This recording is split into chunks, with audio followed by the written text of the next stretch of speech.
¿Cómo están? Los saludamos y les damos la bienvenida a esta entrevista junto al senador Felipe Arboga, a quien saludamos. ¿Qué tal? Por saludarlo. Senador, decían por ahí que se había enterado antes que la Superintendencia de Bancos de lo que pasó la semana anterior, pero quería preguntarle más que nada si, bueno, al final se tomaron una serie de medidas, a lo mejor se reaccionó más rápido, el gobierno avanzó con algunas propuestas que va a llevar a cabo, principalmente proyectos de ley, pero mientras eso no esté listo, al parecer vamos a seguir pagando los costos de estar retrasados en el tema de ciberseguridad. Bueno, yo creo que es evidente que Chile está en la órbita del cibercrimen internacional.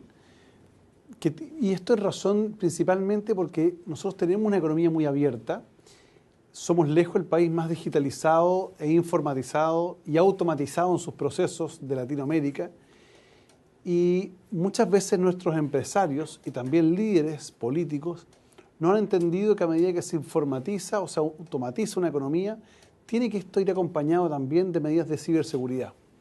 Porque lo que antes los bancos invertían, por ejemplo, en guardias de seguridad, en cámaras de vigilancia para que no les asaltaran las bóvedas o las sucursales bancarias, hoy tienen que invertirlo en ciberseguridad, y eso estamos al debe todavía en Chile. Ahora, se anunció, por ejemplo, un proyecto principalmente para justamente cambiar estos temas, pero hay otros que están pendientes. ¿Cuáles son las fórmulas que ustedes han visto? Porque, por ejemplo, en el conversatorio que organizó usted, que participó también el senador Kenneth Pugh, se hablaba de que hay cosas que se pueden mejorar por normas, pero hay otras que es necesario hacer leyes. ¿Cuáles serían las primeras a tomar? Yo diría aquí no hay que adelantarse y por tanto equivocarse. Lo primero que tenemos que hacer es tener un diagnóstico acabado de cuál es el estado real sobre la ciberseguridad de la infraestructura crítica en Chile.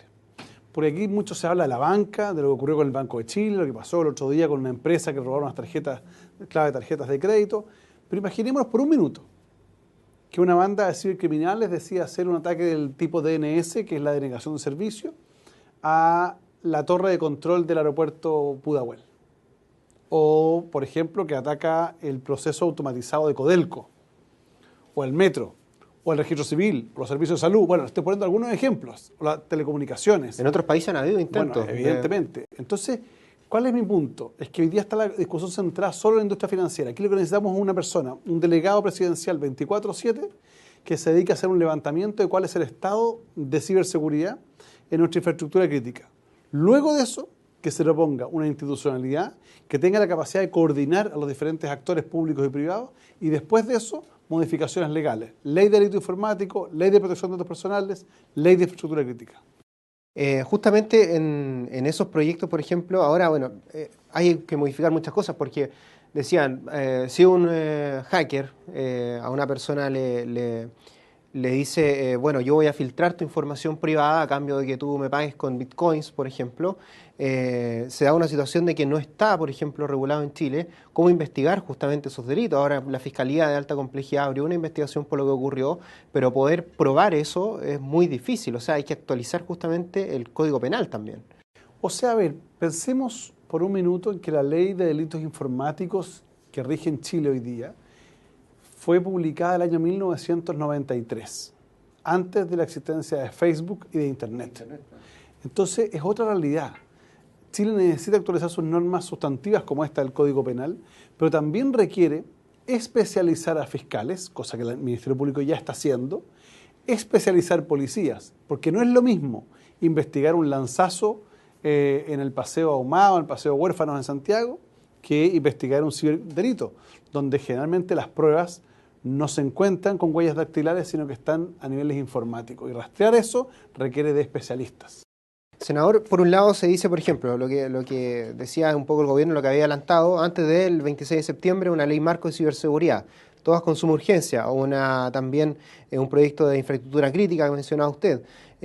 Pero ¿cómo mezclamos esto con algo que se había estado tramitando que tiene que ver con la protección de los datos? Porque se va a normar y se va a penar ciertas cosas, pero también habíamos hablado de un tema de una agencia. ¿En qué está eso y cómo lo podemos vincular también con todo este tema? El proyecto de la protección de datos personales se encuentra en primer trámite constitucional y fue aprobado en general por el Senado. Estamos discutiendo ahora las indicaciones. 304 indicaciones se presentaron. Entonces, esta semana ya comienza el análisis de cada una de ellas. Yo voy a liderar por encargo de la Comisión de Constitución una reunión con los asesores de cada uno de los senadores de la comisión y el gobierno para ir despejando por temas estas indicaciones. La importancia de esa ley para los efectos de la ciberseguridad es que consagra el principio de la seguridad, es decir, establece la obligación de la empresa a la cual le entregamos nuestros datos de adoptar todas las medidas necesarias para resguardar los mismos.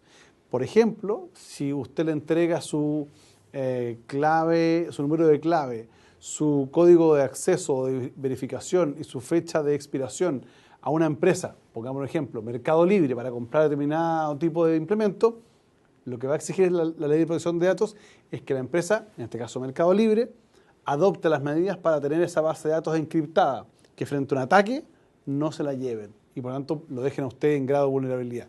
Entonces la ley de protección de datos va a establecer un conjunto de obligaciones en esta materia que son muy importantes en la economía digital. ¿Están encriptados estos datos actualmente, por ejemplo, en los bancos? A ver, la información que yo tengo es que no todos los bancos tienen las bases de datos hoy día encriptadas, lo cual es una irresponsabilidad. Porque claro, ellos se fían mucho de tener un conjunto de software para evitar los malware, que son los que pusieron el Banco de Chile. Pero ¿qué pasa si entran? Por ejemplo, el caso del Banco de Chile fue muy emblemático, yo lo explicaba en un programa de televisión, decía, mire, estos ciberdelincuentes ingresan al banco y lo que hacen es que ponen un malware, afectan el servicio público, es decir, por ejemplo, los cajeros o la atención al público, y la gente, todos se van a preocupar de eso. Mientras todo el mundo se preocupa de eso, ellos con el malware van sacando datos, claves y plata, que fue lo que hicieron.